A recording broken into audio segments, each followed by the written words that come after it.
بسم اللہ الرحمن الرحیم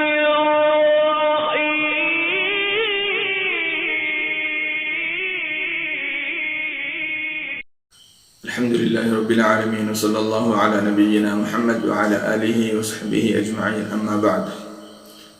حضرت عائشہ رضی اللہ عنہ روایت کرتی ہیں کہ رسول اللہ صلی اللہ علیہ وسلم نے ارشاد فرمایا، کھانے کی موجودگی میں نماز نہ پڑھی جائے اور نہ ہی جب انسان کو پیشاب پاخانہ کی سخت حاجت ہو۔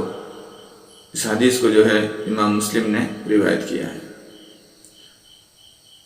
لا صلاۃ بحضرۃ الطعام ولا هو يدافعه الاخبثان، رواہ مسلم۔ اس حدیث کے اندر دو چیزیں بتائی گئی ہیں۔ حالانکہ نماز جو ہے ہر ایک مؤمن بندے پر، ہر ایک مسلم بندے پر، چاہے مرد ہو عورت ہو، بالغ ہونے کے بعد جو ہے ان پر نماز فرض ہے۔ نماز ایک بچے کو جو ہے جب وہ 7 سال کا ہو جائے تو اس کو نماز سکھائی جائے، نماز کی تاکید کی جائے، نماز کی طرف رغبت دلائی جائے، نماز کے لیے اس کو مسجد میں لے جائے تاکہ وہ نماز سیکھے، نماز پڑھے، نماز کے اندر اس کا شوق پیدا ہو، نماز کے اندر اس کی عادت، نماز پڑھنے کی اس کی نماز پڑھنے کی عادت ہو جائے۔ اس لیے جو ہے 7 سال کی عمر میں بچوں کو جو ہے نماز کے بارے میں بتلایا جائے، نماز کی طرف لے جائے جائے، مسجد کی طرف لے جائے تاکہ وہ نماز کے اندر رغبت پیدا ہو۔ اور جب وہ 10 سال کے ہو جائیں، جب بچے 10 سال کے ہو جائیں تو ان کو نماز کی طرف تھوڑا زیادہ زور دیا جائے اور نماز نہ پڑھنے پر ان کو تاکید کی جائے، ان کو ڈرایا جائے۔ نبی صلی اللہ علیہ وسلم کی حدیث کیا ہے؟ نبی صلی اللہ علیہ وسلم کی حدیث کے اندر ہے کہ ان کو ضرب لگائی جائے، مار دیا جائے، مارا جائے۔ تو یہاں پہ مارنے کا مراد یہ ہے کہ ان کو ڈرایا جائے۔ آج کل کے بچوں کے زمانے میں جو ہے جتنا بچوں کو مارتے ہیں بچے اتنے بگڑتے ہیں۔ تو جب 10 سال کے بچے ہو جائیں تو نماز نہ پڑھنے پر ان کو جو ہے ڈرایا جائے کہ نماز نہ پڑھے پر کیا کیا عذاب ملتے ہیں، اللہ کی طرف سے کیا کیا عذابات ہیں، کیا کیا اللہ تعالیٰ سزا دیتا ہے۔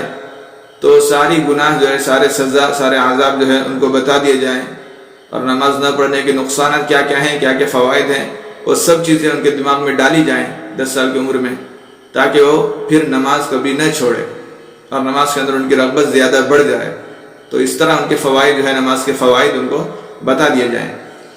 اب رہی بات ہم لوگوں کی جو بالغ ہیں، تو ان پر جو ہے نماز فرض ہے، نماز کسی کو معاف نہیں ہے، کسی حالت میں بھی نماز کسی کو معاف نہیں ہے، چاہے جنگ ہو رہی ہو، چاہے کوئی مر رہا ہو، چاہے کوئی بیمار ہو، چاہے کوئی کہیں پہ بیٹھنے نہ ہو رہا ہو، لیٹا ہوا ہو، کوئی کسی بھی صورت میں جو ہے کسی پر نماز جو ہے معاف نہیں ہے۔ ہر حال میں نماز جو ہے مسلمانوں پر فرض ہے۔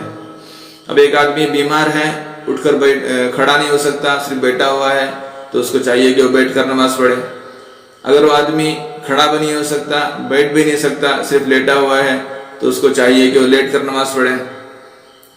اگر آدمی لیٹا ہوا ہے، لیٹنے کے بعد جو ہے اس کو ہاتھ ہلانا، پاؤں ہلانا، یہ کرنا کچھ بھی نہیں ہو رہا ہے، تو صرف اشاروں سے نماز پڑھے۔ حالانکہ ہر حال میں نماز جو ہے پڑھنا ہی ہے، چاہے کسی بھی صورت میں ہو، نماز جو ہے ہر مسلمان مرد عورت پر فرض ہے بالغ ہونے کے بعد، کسی کو نماز معاف نہیں ہے۔ اب یہاں پہ 2 صورتیں بتائی گئی ہیں اس حدیث کے اندر۔ ایک صورت یہ ہے کہ جب آدمی کو بہت زیادہ بھوک لگ جائے تو اس حال میں وہ نماز نہ پڑھے۔ کیوں؟ اس کے بارے میں بات کروں گا۔ اور دوسری صورت یہ ہے کہ جب بہت زیادہ زور سے پیشاب آ جائے، پاخانہ آ جائے، تو اس صورت میں بھی نماز چھوڑ دے، نماز نہ پڑھے۔ فار ایگزامپل ہم لوگ مسجد میں پہنچ گئے اور جمع ٹھہری ہوئی ہے، اب ہم پیشاب کو جائیں گے، پاخانہ کو جائیں گے تو نماز چھوٹ جائے گی، جماعت چھوٹ جائے گی۔ اس ڈر سے ہم لوگ کیا کرتے ہیں، پیشاب کو دبا کر جو ہے نماز پڑھ لیتے ہیں۔ یہ نماز صحیح نہیں ہوگی۔ اس لیے نبی کریم صلی اللہ علیہ وسلم حدیث کے اندر فرمایا، اگر آپ کو بہت زیادہ زور سے پیشاب آ رہی ہو تو اس کو روک کر نماز پڑھنا صحیح نہیں ہے، درست نہیں ہے۔ بلکہ جماعت چھوٹے، نو پرابلم، جماعت چھوٹ جائے، نو پرابلم، آپ کیا کریں، جا کے پہلے پیشاب کریں، پاخانے سے فارغ ہو جائیں، اس کے بعد جا کر جو ہے نماز پڑھیں۔ کیوں؟ کیونکہ خشوع و خضوع کے ساتھ تنہا نماز پڑھنا بغیر خشوع و خضوع کے ساتھ جماعت کے ساتھ نماز پڑھنے سے بہتر ہے۔ تنہا نماز پڑھنا خشوع و خضوع کے ساتھ یہ سب سے زیادہ بہتر ہوگا، اس حالت میں کہ آپ پیشاب کو دبا کر بغیر خشوع و خضوع کے جماعت کے ساتھ نماز پڑھیں۔ ٹھیک ہے؟ تو نماز جو ہے اگر آپ کو بہت زیادہ زور سے پیشاب آ رہی ہو مسجد میں پہنچنے کے بعد، تو سب سے پہلے پیشاب کریں، چاہے جماعت چھوٹ جائے اس کا کوئی غم نہیں ہوگا، لیکن جو ہے پہلے پیشاب سے فارغ ہو جائے، اس کے بعد جو ہے نماز پوری کریں۔ کیوں؟ کیونکہ نماز پڑھنے کے اندر آپ کا دل کا حاضر ہونا اور آپ کے خشوع و خضوع کا ہونا ضروری ہے۔ نماز کے اندر جو ہے آپ کے دل کا حاضر ہونا، آپ کا دل کا جو ہے نماز کے اندر موجود ہونا، اور آپ کے خیالات ادھر ادھر نہ بھٹکنا اور خشوع و خضوع کا ہونا نماز کے اندر ضروری ہے۔ اسی لیے جو ہے پیشاب کو پہلے دبا کر نماز پڑھنے سے منع کیا گیا۔ اور دوسری بات یہ ہے کہ جب آپ کو بہت زیادہ بھوک لگ رہی ہو تو اس حالت میں بھی نماز نہ پڑھے۔ مثلا آپ گھر میں نماز پڑھ رہے ہوں، کوئی سنت نماز پڑھ رہے ہو یا کوئی نماز پڑھ رہے ہو، ایسی حالت ہے کہ مسجد میں نہیں جا سکتے، تو اس حالت میں جو ہے گھر کے اندر کوئی پکوان بن رہا ہو یا گھر کے اندر جو ہے پکوان بن کے ریڈی ہو اور کھانے کا ٹائم ہو، سب لوگ کھانے کا انتظار کر رہے ہوں، آپ اس وقت جا کر نماز پڑھ نہیں سکتے۔ کیوں؟ کیونکہ آپ کا دھیان جو ہے پورا کا پورا کھانے کے اوپر رہے گا، آپ کا دل جو ہے صرف کھانے کے اوپر مائل ہوگا، اور آپ کے نماز کے اندر دل حاضر نہیں ہوگا، اور آپ کے نماز کے اندر خشوع و خضوع نہیں ہوگی۔ تو اسی لیے نبی صلی اللہ علیہ وسلم نے فرمایا کہ کھانے کی موجودگی میں، کھانا جب حاضر ہو تو اس صورت میں نماز نہ پڑھی جائے، کھانا کھانے کے بعد جو ہے نماز پڑھی جائے۔ اور اب کہیں دعوت پہ جا رہے ہوں تو وہاں پہ کھانا سب ریڈی ہو، سب لوگ کھانے پہ بیٹھے ہوں، اور آپ تنہا جا کر نماز پڑھنے کی کوشش کر رہے ہوں، تو نماز درست نہیں ہوگی، نماز صحیح نہیں ہوگی۔ کیوں؟ اس نماز کے اندر جو ہے خشوع و خضوع نہیں ہوگا۔ کیوں؟ کیونکہ آپ کا دل جو ہے کھانے کی طرف رغبت دلا رہا ہوگا، کھانے کی طرف مائل ہوگا، تو آپ کا دھیان پورا کا پورا کھانے کی طرف ہوگا، کھانے کی پلیٹ کی طرف ہوگا، تو آپ کی نماز کے اندر خشوع و خضوع بالکل نہیں ہوگا۔ تو اسی لیے نبی کریم صلی اللہ علیہ وسلم نے فرمایا کہ نماز کے اندر دل کا حاضر ہونا سب سے زیادہ ضروری ہے، اور اس کے ساتھ ساتھ خشوع و خضوع کا ہونا بھی ضروری ہے، تب جا کر جو ہے نماز پوری کی پوری مکمل ہوگی اور اس نماز کا پورا اجر و ثواب ملے گا۔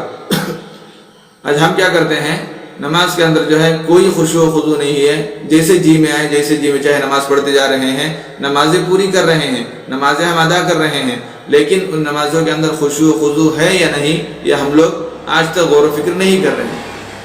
تو آئیے آج سے ہم ارادہ کریں کہ ہم اپنی نمازوں کے اندر خشوع و خضوع لے کر آئیں گے، خشوع و خضوع کے ساتھ نماز ادا کریں گے، اور ہر طرح کی بیماری سے، ہر طرح کی وبا سے، ہر طرح کی گناہوں سے ہم لوگ دور رہیں گے، اور نماز کے اندر خشوع و خضوع لانے کے لیے اللہ سے دعا مانگتے رہیں۔ اللہ تعالی ہمیں عمل کی توفیق نصیب فرمائے، آمین۔ السلام علیکم ورحمۃ اللہ وبرکاتہ۔